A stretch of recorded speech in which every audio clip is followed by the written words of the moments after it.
नमस्कार दोस्तों, स्वागत है आपका आपके अपने YouTube channel RBSC online classes में। जैसा कि हम बात कर रहे थे आपके साइंस के बारे में, तो आज हम नया चैप्टर स्टार्ट करेंगे, चैप्टर नंबर 8 यानी 8वां चैप्टर है, उसके बारे में बात करेंगे। ये 8वां चैप्टर है कार्बन एवं उसके यौगिक।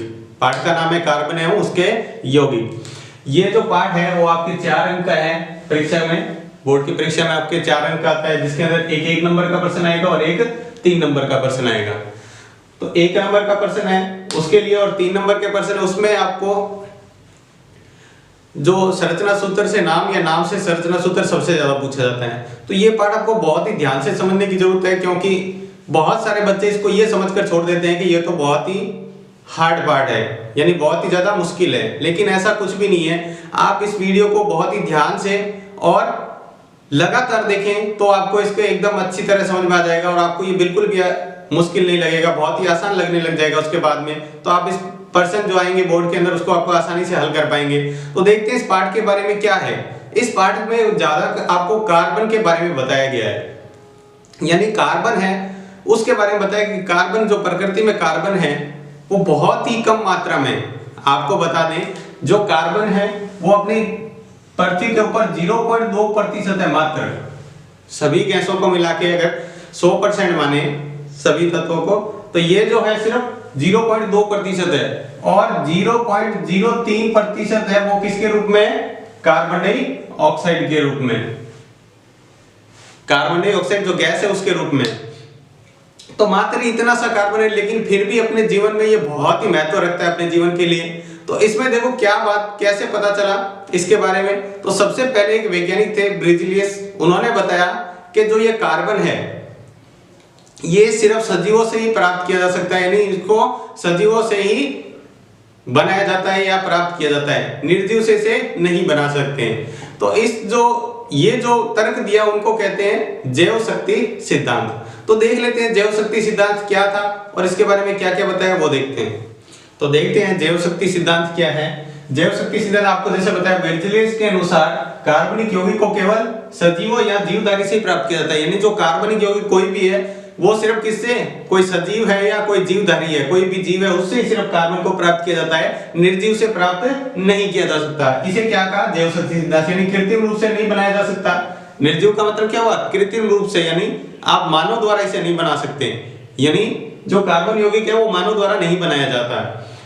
फिर उसके बाद एक वैज्ञानिक था वॉलर, जिन्होंने क्या किया, अकार्बनिक यौगिक यानी दूसरे तरीके से, यानी प्रयोगशाला में बनाकर बताया कि ऐसे भी अपन कार्बनिक यौगिक बना सकते हैं। कैसे, उन्होंने देखो क्या किया कि अकार्बनिक पदार्थ से क्या किया, प्रयोगशाला में कार्बनिक यौगिक बनाकर बताया। कार्बनिक यौगिक कौन सा, यूरिया। यूरिया क्या होता है, कार्बनिक यौगिक होता है, जिसे बनाकर बताया। कैसे बनाया इन्होंने, अमोनियम सल्फेट और पोटेशियम साइनाइड को क्या किया, अमोनियम सल्फेट और पोटेशियम साइनाइड को साथ में लेकर उसको क्या किया, ये त्रिभुज जैसा निशान बना। इसका मतलब होता है गर्म करना, उष्मा देना। ध्यान रखें अगर ये नहीं लिखा हुआ हो गर्म करना तो भी इसका मतलब ये होता है कि उष्मा देना। तो ये ध्यान रखने, इसका मतलब होता है गर्म करना। तो इससे क्या प्राप्त हुआ, यूरिया। ये उसने प्रयोगशाला में बनाया और कोई सजीव द्वारा नहीं बनाया है, जीवधारी द्वारा नहीं बनाया, कृत्रिम रूप से बनाया है। तो ये बनाया यूरिया। तो इससे क्या हुआ कि जो पहले वाला जैव शक्ति सिद्धांत था उसका खंडन हो गया, मतलब वो गलत साबित हो गया। कैसे गलत साबित हो गया, क्योंकि अपन अब उसको तो क्या है, जो कार्बनिक यौगिक है वो कैसे, यानी कृत्रिम विधियों से भी बना सकते हैं, मानव द्वारा भी बनाया जाता है, जीवधारी बिना भी बना सकते हैं। तो ये सिद्धांत क्या हो गया, गलत साबित हो गया। किसने गलत साबित किया, वॉलर ने। तो ये ध्यान रखें, यूरिया का सूत्र क्या होता है, NH2CONH2, ये यूरिया का सूत्र है। अब देखते हैं कार्बन परमाणु है उसकी विशेषताएं क्या क्या है उसके बारे में। तो आपको जैसे पता है कार्बन परमाणु है, उसका परमाणु क्रमांक कितना होता है, अपन आवर्त सारणी के अंदर देखते हैं परमाणु क्रमांक 6 नंबर पे आता है। Hydrogen, helium, lithium, beryllium, boron और छठे नंबर पर कार्बन आता है। और उसको लिखते किससे, C से, बड़ा अक्षर होगा C से, तो इसका मतलब वो कौन सा है तत्व है, कार्बन। जैसे पहले नंबर पे आता है हाइड्रोजन, दूसरे पर हीलियम, तीसरे पर लिथियम, चौथे पर बेरिलियम, 5 नंबर पर बोरॉन, 6 पर कार्बन। तो ये 6 नंबर पर क्या है, कार्बन। दूसरा है कार्बन का इलेक्ट्रॉनिक विन्यास कैसे होता है, 1s2, यानी 1s2, 2s2 और 2p 2, यानी 2 इसके अंदर इलेक्ट्रॉन आ गए, 2 इसके अंदर आ गए और 2 इसके अंदर आ गए, तो टोटल कितने हो गए 6। तो जितने परमाणु क्रमांक आते हैं उतने इसके अंदर इलेक्ट्रॉन भरे जाते हैं। इलेक्ट्रॉनिक विन्यास को अपन अलग से टॉपिक में समझेंगे। इलेक्ट्रॉनिक विन्यास वैसे आपके सिलेबस में नहीं है, सिर्फ इतना सा ही है, कार्बन के बारे में ही आपको याद रखना है, दूसरा नहीं याद करना है। फिर भी आपको इसके बारे में आगे किसी क्लास में बता दिया जाएगा, इलेक्ट्रॉनिक विन्यास कैसे लिखते हैं किसी भी तत्व का। उसके बाद कार्बन की संयोजकता कितनी होती है? बाहर वाले कोष में 4 इलेक्ट्रॉन होते हैं। देखो 6 नंबर पे आता है, तो पहले कोष में कितने इलेक्ट्रॉन हो गए? 2 इलेक्ट्रॉन, 1 2। बाहर वाले में 1 2 3 4। तो ये बाहर वाला कोष पूरा करने के लिए या तो 4 इलेक्ट्रॉन लेगा या 4 इलेक्ट्रॉन देगा, ठीक है। तो दोनों ही बराबर है, तो अपन इसको कह देते हैं इसकी संयोजकता कितनी होती है? 4, प्लस में भी और माइनस में भी, यानी ले भी सकता है दे भी सकता है। तो ये क्या करता है? इलेक्ट्रॉन लेता है। तो देखो संयोजकता 4 होती है, किस प्रकार से होती है कि एक कार्बन है, वो हाइड्रोजन का परमाणु क्रमांक कितना होता है? 1, तो उसको कितना है? 1 बंध की जरूरत होती है। तो ये क्या है? 1 इलेक्ट्रॉन की जरूरत होती है। तो ये कार्बन क्या करता है? 4 हाइड्रोजन के साथ जुड़कर इस तरह से बंध जुड़ जाता है कि कोई भी कार्बन परमाणु अपनी संयोजकता पूरी करने के लिए 4 एक संयोजी तत्व है, जिनकी संयोजकता एक संयोजी होती है, आपको समझाया था, एक संयोजी तत्वों से ऐसे जुड़कर, या एक द्विसंयोजी होता है तो 4 पूरी करनी है, एक द्विसंयोजी हो गया तो ये 2 बंद हो गए, तो 2 हाइड्रोजन और जोड़ दिए, तो इससे भी पूरी कर सकता है। तीसरा देखो एक त्रिसंयोजी हो गया, ठीक है। तो त्रिसंयोजी मतलब जिसके 3 संयोजकता होती है, ये 3 बंद बना सकता है, ठीक है। तो ये 3 बंद बनाएगा, तो ये हो गया, और एक हाइड्रोजन, तो ये 4 बंद हो गए इसके पूरे। या फिर ऐसे भी हो सकता है कार्बन 2 संयोजकता होती है उनकी, दोनों के साथ 2 जुड़ जाए तो भी ये संयोजकता कितनी हो जाएगी? 2 इसके साथ जुड़ गए, 2 इसके साथ, तो इलेक्ट्रॉन पूरे हो गए 4। तो ये हो गया इसके बारे में, संयोजकता कैसे कैसे पूर्ण कर सकता है, अपनी संयोजकता कैसे पूरी कर सकता है। इसके बाद अगला जो पॉइंट है वो है कार्बन की ज्यामिति यानी संरचना कैसी होती है? चतुष्फलकीय, समचतुष्फलकीय। कैसी होती है? समचतुष्फलकीय। देखो किस तरह से होती है, अपन ये समझते हैं कि समचतुष्फलकीय क्या होता है। आपको क्या करना है? त्रिभुज के 4 टुकड़े लेने हैं। अब समझते हैं कि समचतुष्फलकीय कैसे होता है। ये मान लो मैंने त्रिभुज के 4 टुकड़े ले लिए, 3 और ये चौथा, ये 4 है। तो मैंने क्या किया? एक जो नीचे रख दिया, एक को क्या कर दिया? नीचे रखा हुआ है, एक को आधार बना दिया, बाकी 3 एक इस साइड लगा दिया, एक इस साइड और एक इस साइड, तीनों इस साइड बन जाएंगे। तो किस तरह से बन जाएगा? इस तरह से कुछ संरचना बन जाएगी। अब आपको बना के नहीं दिखा सकते, एक ये नीचे वाला हो गया, देखो एक ही इधर वाला और एक इधर वाला, तो इस तरह से संरचना बनेगी। एक इधर त्रिभुज हो गया, एक त्रिभुज इधर हो गया, एक नीचे हो गया और एक पीछे वाला जो आपको दिखाई नहीं देगा यहाँ पे बोर्ड पर, इसको नहीं बना सकते, ये 3D चित्र है तो इसको बना नहीं सकते। तो ये इस तरह से इसकी संरचना बन जाएगी, ठीक है। जैसे अपन बात करें पिरामिड होता है जिस तरह से, लगभग उसी शेप में बनती है इसकी। तो देखो इसके अंदर कितने त्रिभुज आकार के हैं? 4 त्रिभुज लेते हैं, जिसको एक को आधार में रख देते हैं, एक नीचे रख देते हैं, 3 इधर और इधर 3 इसकी दीवारें होती है, तो एक बन जाता है। तो इस तरह से संरचना होती है। जैसे मैं आपको बना के बताऊं इसकी मेथेन की, तो किस तरह से संरचना बनती है। देखो एक कार्बन आता है बीच में, ये आ गया हाइड्रोजन, ये इस तरह से, एक इस तरह से, एक इस तरह से, 4 हाइड्रोजन ऐसे जुड़ते हैं, ठीक है। बीच में ये क्या रहता है? कार्बन। तो इस तरह से इसकी चतुष्फलकीय संरचना होती है। तो प्रत्येक संयोजकता के मध्य कोण कितना होता है? 109 डिग्री 28 मिनट। आप इसको और इसको कोण को नापें तो 109 डिग्री और 28 मिनट आएगा, यानी 109 डिग्री होगा और 28 मिनट। डी से इस कोण को नापें तो प्रत्येक ये भी इतना ही होगा, इन दोनों के बीच, तो किसी भी संयोजकता के बीच आप कोण नापेंगे तो 109 डिग्री और 28 मिनट आएगा कार्बन कार्बन के बीच। इस तरह से जो संरचना बनी हुई है, ये मेथेन की आपको बना के बताइए। मेथेन क्यों नाम दिया इसको मेथेन, वो आगे बहुत ही अच्छी तरीके से सीखेंगे किस किस तरह से नाम देते हैं। तो ये हो गया कार्बन की ज्यामिति कैसी होती है? समचतुष्फलकीय, यानी चारों त्रिभुज क्या होते हैं? जैसे 4 त्रिभुज बनाए थे वो चारों के चारों बराबर होते हैं। सम का मतलब बराबर, चतुष का मतलब क्या होता है? 4 फलक होते हैं। अब अगला पॉइंट है कार्बन परमाणु में एक विशेष गुण होता है, ये ध्यान रखना, कार्बन में एक विशेष गुण होता है कि ये कार्बन अन्य कार्बन के साथ कई तरह से जुड़ सकता है, अन्य कार्बन के साथ या अन्य तत्वों के साथ कई तरह से जुड़ सकता है। और कार्बन का एक विशेष गुण है कि ये इतने अपने यौगिक बनाता है कार्बन कि बाकी अन्य तत्व किसी में इतनी ताकत नहीं कि इतने यौगिक बना दे अपने।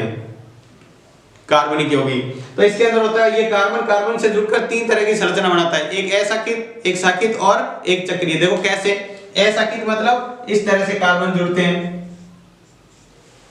अब आपको इनकी संरचना पूरी करनी होती है, जैसे मैं यहाँ करके बता देता हूँ ये कैसे किया, वो बहुत ही अच्छी तरीके से सीखेंगे आगे।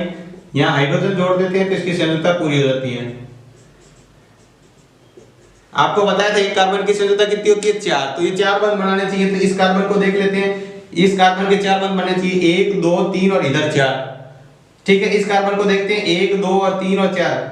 ये कार्बन इससे जुड़ा हुआ है तो इसका भी बंध है, ये इसका दोनों का बंध है। ऐसे नहीं कि एक ही बार गिनेंगे, इस वाले के साथ भी गिनेंगे, ऐसे सबकी संरचना कितनी होती है, 4। तो ये पहला हो गया यानी अशाखित, इसमें अशाखित है। ये कौन सी है, अशाखित। दूसरी देखते हैं शाखित, मतलब एक शाखा निकली होगी बीच में। जैसे मान लो इधर एक कार्बन लगा दिया तो इसकी संरचना आप बाकी पूरी कर देंगे हाइड्रोजन लगाकर।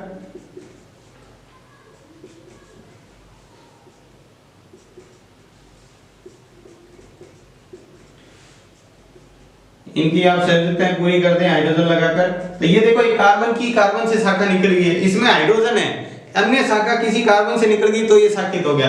और चक्रीय संरचना कौन सी होती है, चक्रीय इस तरह से होती है, एक चक्र की तरह, ये चक्र की तरह। तो ये चक्र दिख रहा है, इसमें 4 भी हो सकते हैं, 5 भी हो सकते हैं, 6 भी हो सकते हैं, बड़ा चक्र भी बन सकता है। तो इसकी संरचना भी पूरी कर देंगे। तो ऐसे संरचनाएं पूरी कर दे, जितने बंध बढ़ेंगे उसके बाद बचते उतने हाइड्रोजन जोड़ दो आप। ये क्यों जोड़ते हैं आगे अपन सीखेंगे, इसको क्यों जोड़ा है। तो 3 तरह की संरचना होगी, ये होगी अशाखित, ये होगी शाखित और ये होगी चक्रीय। ये शाखित, अशाखित और चक्रीय 3 यौगिकों का निर्माण करता है। कार्बन के इस गुण को क्या कहते हैं, श्रृंखलन, यानी एक श्रृंखला बनाता है तो इस गुण को क्या कह दिया, श्रृंखलन। तो ये इसके 5 पॉइंट हो गए। तो अगला छठा पॉइंट है वो क्या है कि कार्बन परमाणु अन्य कार्बन परमाणु के साथ एकल बंध, ये द्विबंध और त्रिबंध बना सकता है। यानी कार्बन परमाणु अन्य कार्बन परमाणु के साथ एकल बंध भी बना सकता है, द्विबंध भी बना सकता है और त्रिबंध बना सकता है। देखो कैसे, ये मान लो कार्बन और कार्बन के बीच कौन सा बंध है, एकल बंध, एक बंध लगा हुआ है तो एकल, बाकी इसकी संरचना दूसरी तरह से पूरी हो जाएगी। देखो हाइड्रोजन जोड़ देंगे तो ये पूरी हो जाएगी। तो इसको बोलते हैं एल्केन। ठीक है, तो ये देखो कार्बन और कार्बन के बीच बंध देखना है अपने को, दूसरा बंध नहीं देखना है। बात ये है कि कार्बन कार्बन के बीच और नहीं देखना है अपने को। दूसरा देखो कार्बन कार्बन के बीच कौन सा बंध बन रहा है, ये द्विबंध, ये है एकल बंध। यहां एकल बंध हो गया, ये द्विबंध। तो कार्बन कार्बन के बीच कितनी है, 2, तो इधर भी 2 हाइड्रोजन जोड़ देंगे, इधर भी 2 हाइड्रोजन जोड़ देंगे तो इसकी संरचना पूरी हो जाएगी। तो इसको बोलते हैं एल्कीन। और तीसरा है त्रिबंध। तो त्रिबंध कैसे है, कार्बन कार्बन के बीच 3 बंध बनेंगे और इधर इधर एक खाली है, मतलब यहाँ हाइड्रोजन जोड़ देंगे। जो बंध खाली है वहां क्या जोड़ देंगे, हाइड्रोजन, या जिसकी संरचना 1 है उसको इसके साथ जोड़ देंगे। तो इसको बोलते हैं एल्काइन। ठीक है, ये है त्रिबंध। ध्यान रहे अपने को, कार्बन, ये देखो कार्बन है, ये कार्बन है, इसके बीच कौन सा बंध है, एकल बंध। इस कार्बन, ये कार्बन है, ये कार्बन है, कौन सा बंध है, द्विबंध, तो इसको क्या बोलेंगे, एल्कीन। ये कार्बन और कार्बन के बीच कितने बंध है, 3 बंध, तो 3 बंध यहाँ हो गए, 1 यहाँ हो गया, 3 बंध यहाँ हो गए, 1 यहाँ हो गया, 4 बंध पूरे हो जाते हैं। इसको बोलते हैं एल्काइन। तो ध्यान रखिए कार्बन कार्बन के साथ कितने बंध द्वारा जुड़ा रह सकता है, एकल बंध से भी, द्विबंध से भी और त्रिबंध से भी, इससे ज्यादा नहीं होता है, त्रिबंध तक जुड़ा रह सकता है कार्बन कार्बन से। दूसरा देखो यहाँ पर कि कार्बन परमाणु की विद्युत ऋणता हाइड्रोजन के लगभग बराबर होती है। कार्बन पर आपने पढ़ा था विद्युत ऋणता, पहले इससे लास्ट वाले चैप्टर में पढ़ा था विद्युत ऋणता क्या होती है, उसको देखें आप, वहां पूरी तरह डिटेल में समझाया तो उसको देख लें विद्युत ऋणता क्या होती है। तो विद्युत ऋणता लगभग हाइड्रोजन के बराबर होती है। तो ये हाइड्रोजन के साथ ही जुड़ता है, सबसे ज्यादा किससे जुड़ता है, अपन पूरे पार्ट में हाइड्रोकार्बन पढ़ेंगे, यानी हाइड्रोजन और कार्बन। तो कार्बन के लगभग बराबर होता है, जिसके कारण ये हाइड्रोजन परमाणु के साथ इलेक्ट्रॉन की साझेदारी करता है, इलेक्ट्रॉन की साझेदारी कर लेता है, जिससे इलेक्ट्रॉन और कार्बन के बीच कौन सा बंध बन जाता है, सहसंयोजक बंध। सहसंयोजक बंध का निर्माण हो जाता है। और इस प्रकार के यौगिक जो हाइड्रोजन और कार्बन से मिलकर बनते हैं उसे क्या कहते हैं? हाइड्रोकार्बन यौगिक। जो हाइड्रोजन और कार्बन, देखो किस तरह से साझेदारी होती है। देखो जैसे मान लो ये एक कार्बन है, इसके बाहर कितने इलेक्ट्रॉन होंगे? 4। बाहरी कोश में कितने इलेक्ट्रॉन होते हैं? आपको बताया 4। ये एक हाइड्रोजन है, हाइड्रोजन के बाहरी कोश में कितना इलेक्ट्रॉन होता है? एक ही इलेक्ट्रॉन होता है, क्योंकि इसका परमाणु क्रमांक 1 होता है। ये हाइड्रोजन है, इसके साथ भी 1 इलेक्ट्रॉन होगा। ये हाइड्रोजन है, इसके साथ भी कितना इलेक्ट्रॉन होगा? 1। ये हाइड्रोजन है, इसके साथ भी बाहरी कोश में कितना होगा? 1। तो देखो हाइड्रोजन को अपनी संयोजकता पूरी करने के लिए, यानी हाइड्रोजन कितने कोश होता है? हाइड्रोजन 2 नंबर पे आता है, तो पहला ही कोश हो गया। पहले कोश के अंदर 1 इलेक्ट्रॉन है, 1 की और जरूरत है, यानी 1 इलेक्ट्रॉन ले ले। तो ये क्या करता है? हाइड्रोजन इससे साझेदारी कर लेता है। अब देखो हाइड्रोजन के पास कितने हो गए? यानी साझेदारी कर लिया, आपस में साझा कर लिया कि मेरे को जरूरत पड़े तो मैं ले लूंगा, तेरे को जरूरत पड़े तो तू भी काम में ले लेना। तो इस तरह साझेदारी। ये भी हाइड्रोजन है, इससे भी साझेदारी कर लेता है। ये हाइड्रोजन है, इससे साझेदारी कर लेता है, और ये हाइड्रोजन इससे साझेदारी कर लेता है। तो हाइड्रोजन की संयोजकता पूरी होगी। अब कार्बन के पास 4 हैं। देखो कार्बन कितने नंबर पे आता है आपको पता है? 6 नंबर पे। तो पहले कोश में कितने इलेक्ट्रॉन हो गए? 2 इलेक्ट्रॉन। दूसरे में कितने हुए? 4। तो इसमें कितने की जरूरत है? 4 साझेदारी करने की। तो ये क्या करता है? इनके चारों के इलेक्ट्रॉनों के साथ साझेदारी कर लेता है, यानी इससे भी 1 इलेक्ट्रॉन ले लिया, एक इससे, एक इससे, एक इससे, चारों से साझेदारी कर ली। तो 4 तो इसके पास पहले से थे, और 4 और ले लिए तो कितने हो गए? 8 पूरे हो गए। तो कोश ही तो पूरा करना था, तो 8 पूरे हो गए। तो अब देखो कि किस तरह से बन जाता है सहसंयोजक बंध। जब इलेक्ट्रॉन की साझेदारी होती है इसके बीच में, इसकी और इसके बीच साझेदारी हुई, तो ये देखो इसने और इसने क्या बना लिया? ये बीच में जो बंध बना है वो सहसंयोजक बंध होता है। ऐसे ऊपर वाले हाइड्रोजन के साथ तो ये भी सहसंयोजक बंध हो गया, ये भी सहसंयोजक बंध हो गया, और ये भी सहसंयोजक बंध से जुड़ जाते हैं। तो इसको ऐसे भी लिख सकते हैं, और या फिर ऐसे भी लिख सकते हैं, कार्बन 1 हाइड्रोजन 4 एकल बंध द्वारा। तो इसका नाम क्या होता है? वैसे इसको बोलते हैं मेथेन।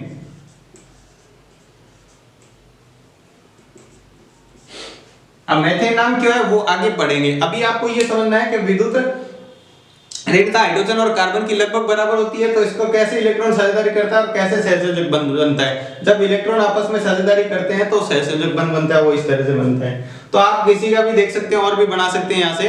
तो जैसे ये बना है इसी तरह से और भी बना के देख लेते हैं। जैसे एक और बना के आपको बता देते हैं। ये किसका है? मेथेन का। यानी एक जब कार्बन कार्बन के बीच एकल बंध बने। अब द्विबंध वाला एक बना के देखते हैं। जैसे देखो ध्यान से, अब देखो जैसे मान लो एक कार्बन है, ठीक है, ये दूसरा कार्बन है, इसके पास भी कितने इलेक्ट्रॉन होते हैं? 4। तो भारी कोश में ये 2 इलेक्ट्रॉन, इसके भी ये 2, और ये तीसरा, ये चौथा, इसका ये तीसरा, ये चौथा, ऐसे बना लेते हैं। ये तीसरा और ये चौथा इसका होगा। अब देखो इसके पास 4 हैं, तो ये क्या करेगा? ये एक हाइड्रोजन आ गया, इसका 1 इलेक्ट्रॉन, ये हाइड्रोजन, इसका 1 इलेक्ट्रॉन। इसी तरह ये हाइड्रोजन, इसके पास 1 इलेक्ट्रॉन होता है, हाइड्रोजन के पास 1 से होता है, तो 1 इलेक्ट्रॉन तो होगा। अब देखो ये हाइड्रोजन संयोजकता पूरी करने के लिए इससे बंध बना लेगा, ये इसके साथ साझेदारी कर लेगा, ये इसके साथ साझेदारी कर लेगा। ये देखो हाइड्रोजन की संयोजकता पूरी होगी, हाइड्रोजन के पास 1 इलेक्ट्रॉन होता है, और एक और दे दे तो उसकी संयोजकता पूरी हो जाती है, तो वो बंध बना लेता है।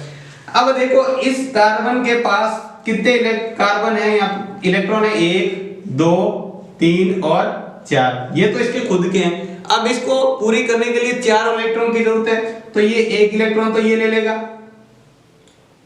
1 ये ले लिया, 1 ये इसका ले लिया, 2 और 2 इस वाले से साझेदारी कर लेगा। तो ये देखो इस तरह से साझेदारी करता है। तो देख लो 4 तो इसके पास ये थे, अब 1 ये ले लिया, 1 ये ले लिया, 2 ये वाला, और 2 इससे ले लिए कार्बन से, तो कितने हो गए?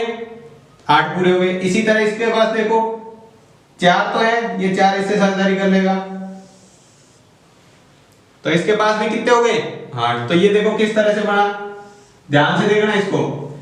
इस कार्बन के कितने इलेक्ट्रॉन से साझेदारी की है? 2 इलेक्ट्रॉनों से। तो कार्बन के बीच आपस में 2 इलेक्ट्रॉनों की साझेदारी हो रही है, तो द्विबंध बनेगा। ऊपर वाले हाइड्रोजन से एक इलेक्ट्रॉन की साझेदारी कर रहा है, तो ये नीचे वाले हाइड्रोजन से ये भी एक इलेक्ट्रॉन की साझेदारी कर रहा है। इधर से देखो ये ऊपर वाले से एक एक की साझेदारी हो रही है, तो इधर वाले से ऊपर एक इलेक्ट्रॉन की साझेदारी हो, तो एकल बंध लगाते हैं एक इलेक्ट्रॉन।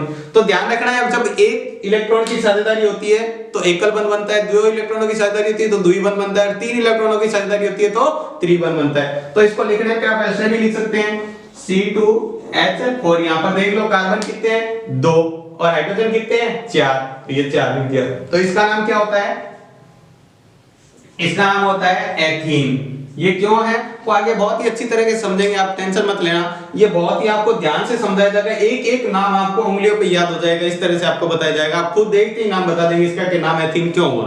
तो ये जो आपके 7 पॉइंट थे, इसके कार्बन की विशेषताएं थी सारी 7 आपको बहुत अच्छी तरीके से समझ में आई होगी।